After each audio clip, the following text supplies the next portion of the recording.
What's going on? What's going on, Patriots? You just locked in the hood politics where we always keep it on it. I'm your host, Jay. Y'all already know on this channel. We cut straight through the BS and get straight to the policies and issues that hit us close to home. We're going to skip all that and we're going to go straight to sending out our thoughts and prayers. I want to send my thoughts and prayers out to little Celeste Rivas Hernandez, the 14-year-old who was allegedly unalived by singer David. We're going to keep her family in our thoughts and prayers, man. This is a sad one. I've been following the story for a long time, and I've been wanting to do a video on it, but every time I get it's just too sad, man. This is crazy, man. So here we go, man. I'm finna go on, pull a curtain back on this David situation. You know what I'm saying? Because it stopped being about indie vibes and aesthetic music the second the reality of what happened to little Celeste Rivas Hernandez came to light. You know what I'm saying? For years, this dude sold us a brand built on being a sensitive soul, you know, the guy who understood heartbreak and loneliness. You know what I mean? But while he was making millions off of songs about imaginary pain, a real 14-year-old girl was losing everything in probably the most horrific way possible.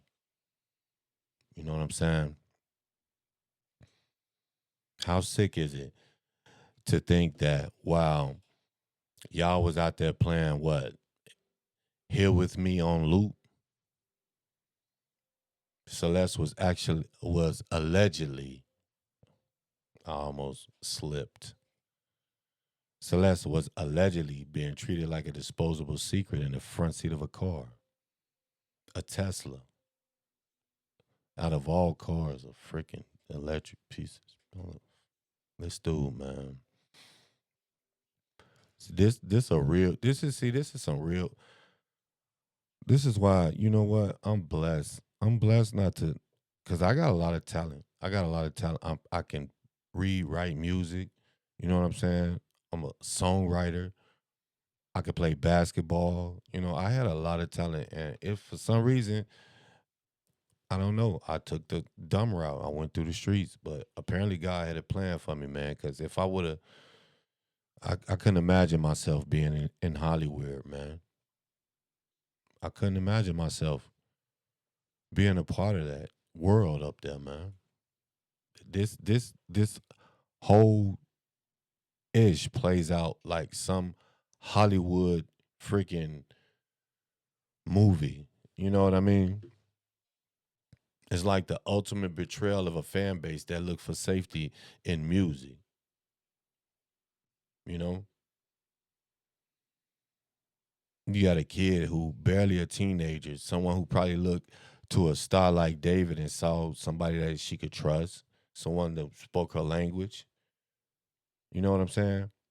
But instead of a mentor or an idol, according to the prosecution, they paint the picture of this dude being a predator who saw her nothing more than a threat to his image, which is disgusting to me. You see what I'm saying? Like he really sat there and weighed his Spotify numbers and his record deal against the life of a child.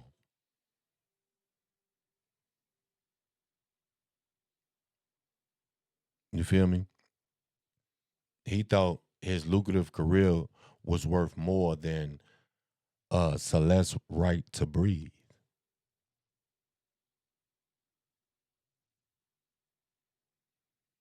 Yo, that's a level of narcissism that no sad boy filter can ever hide, man.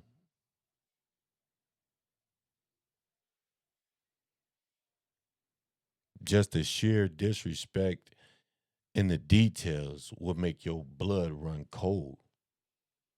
In my case, run hot. Leaving her in an abandoned Tesla in an impound lot for months. literally treating her like literal trash, bro. While he went out, played shows, accepted awards. This dude was out there living a dream, yo. Posting vintage photos, acting all disturbed in front of the cameras, while the family was sitting there wondering where their baby was. Dude talking about he was tortured. Bro, you weren't tortured. You was just hiding. You let her name be a missing person flyer while yours was on billboards. And that's a debt, bro. You'll never be able to repay back, man. Let's get you caught up to speed on our top stories today. Beginning with this, two high-profile murder cases go before judges today. Nick Reiner, accused of stabbing his parents to death, and singer David, accused of murdering Celeste Rivas Hernandez. A couple of really grim stories. Fox Local's Christina Gonzalez is live at the Criminal Courts building in downtown LA with the very latest on both cases this afternoon. Christina, a really busy day. Oh, Marla, I just literally ran out of the David courtroom. And I'm going to warn everybody because what's happened today we did not expect. They're setting a preliminary hearing for May 26th. And what happened today, the big deal today, was that there was actually an argument between the defense and prosecutors because the prosecutors filed what they believe is their case to be presented at the preliminary hearing. Now, at that point, the defense stood up and said, we don't want the public to hear this. They tried to seal it because it is very, very disturbing. I have been able to obtain this. The judge agreed that it does not have to be sealed, so we, the media, can get it and present it to the people who you listening. But I want to warn you before I read some of these elements, this is disturbing stuff.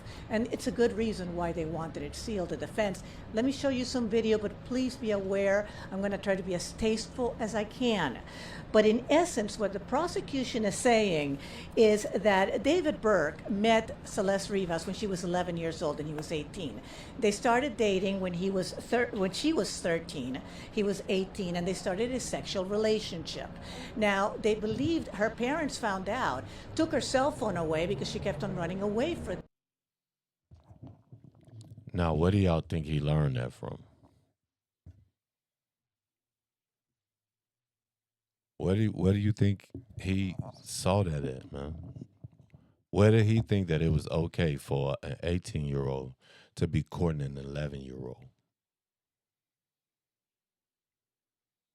Y'all better stop romanticizing these mysterious ass artists and start looking at the person who they really is, man.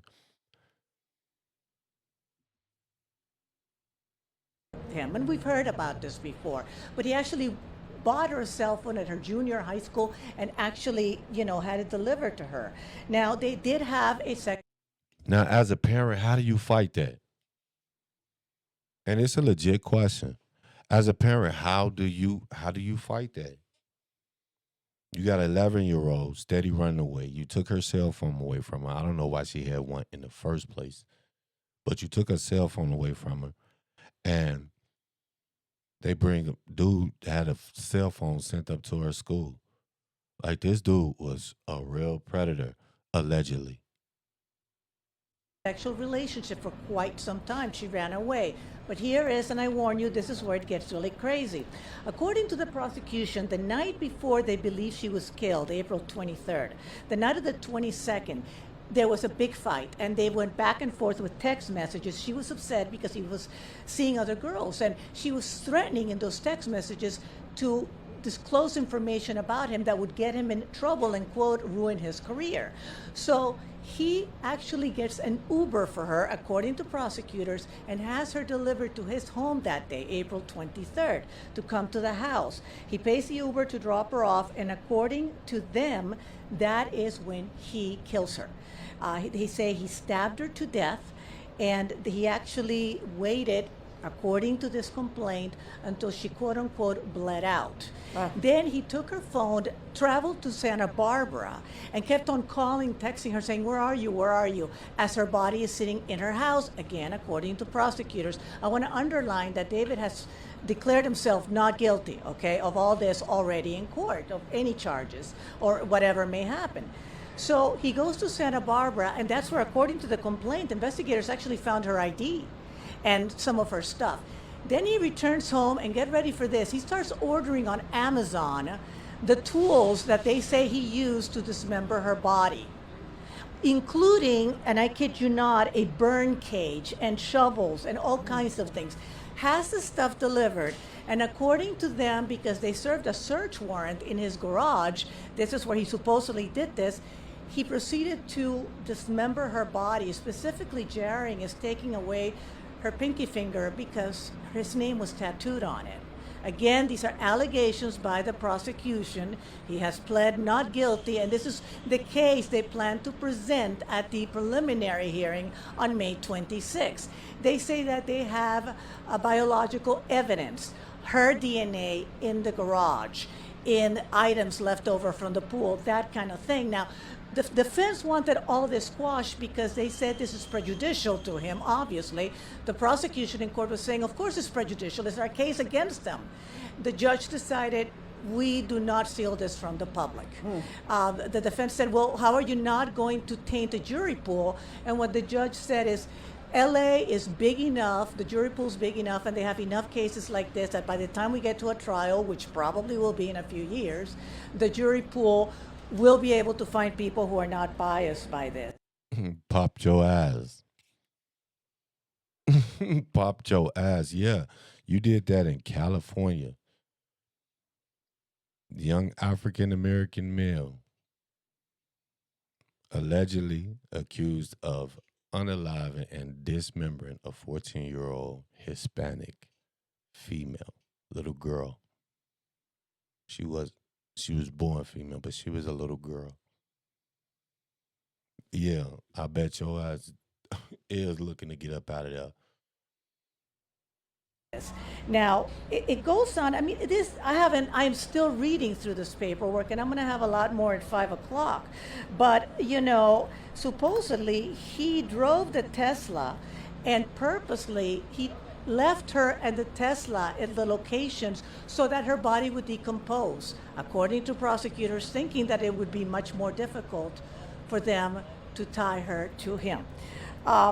It's a really gruesome, really disturbing. It's I'm just giving you the highlights. Right. It's disturbing. And he was in court. Obviously, this was not read in court today, but he looks scared. He looks very alert. He's working with his attorneys. He has 3 female attorneys, very good attorneys. The prosecution also has a female attorney, so it's all women around this little guy. He's tiny. It amazes me how little he is. He's a very small-framed man. He was very alert, but he looks scared. And if this is what the prosecution says they can prove in their preliminary hearing, this is scary for them. The May 26th, they wanted, the defense had initially said, hey, let's do it Friday. And the prosecution called them on it, said, okay, let's do it Friday, but Friday's May Day. And they're expecting protests. The judge was saying, we're going to have protests downtown. Do you really want to do this? And then the defense, when they said they had just filed this motion, he said, wait a minute, no, we need some time to go over some evidence, and they're still getting stuff, so they decided on May 26th. So that is when we will probably get more of this information. And it looks like a very difficult case and a disturbing case against this young man. But again, he has pled not guilty, he has good attorneys, and they say they intend to prove that he didn't do this. So we'll have to see what happens. In the Nick Reiner case... Yeah. This man that she talking about, he looks scared. Good. You should be scared. Because they're going to put the needle in your ass. California got the needle. You get the lethal injection up in there, if I'm not mistaken. But he should be scared, you know what I'm saying? Because she the one who don't get to grow up, don't get to have a career, and don't even get to listen to music anymore.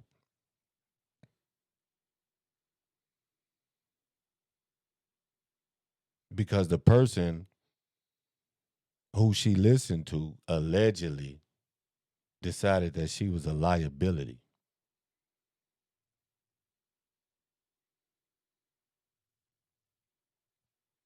Now I know that the music industry and the movies and all of that crap over there in Hollywood and Hollyweird, you know what I'm saying? Love a dark story. But yo, ain't nothing poetic about a 14-year-old baby being left in the front.